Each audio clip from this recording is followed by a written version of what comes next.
The studio, where creativity happens, where students and lecturers work closely, a communal space to think, to design, to be creative and be together. We loved working in our studio, but then, how are we going to maintain a sense of community? The experience wasn't the same.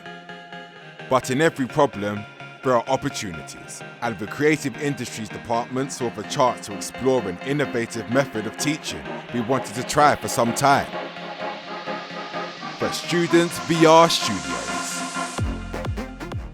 We brought our studio thinking practice to a virtual space to enhance student engagement, feeling of presence and connectivity. All are done in Mozilla Hubs, the open source, inclusive, private and most creative VR platform. The challenge was afoot. How did we do it? We delivered lectures about advertising, design and immersive technologies. The students collaborated in VR, setting up group reviews, presenting their work and giving feedback.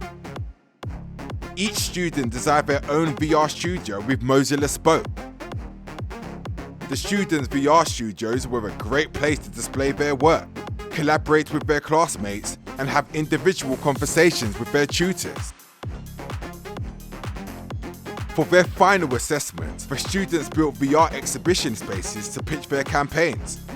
They presented their prototyped ideas for Penguin, Duolingo, and Disney in virtual cities, dungeons, penthouses, surreal spaces, even a theme park. The results were outstanding.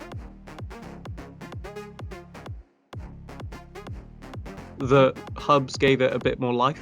You were feeling like you're actually talking to people. Sort of brought us closer in some weird, wacky way. Being able to sort of invite people, just come over to my house on VR, and I'll show you my work. It's fun. It's kind of quite futuristic as well. Seeing everyone's work in a bigger dimension. We wouldn't be able to do that in real life. It's leveling up our game. For sure, carry on. Their feedback showed us that not only we enhanced our teaching in difficult situations, but improved our approach to the studio practice in the 21st century. The Students VR Studios.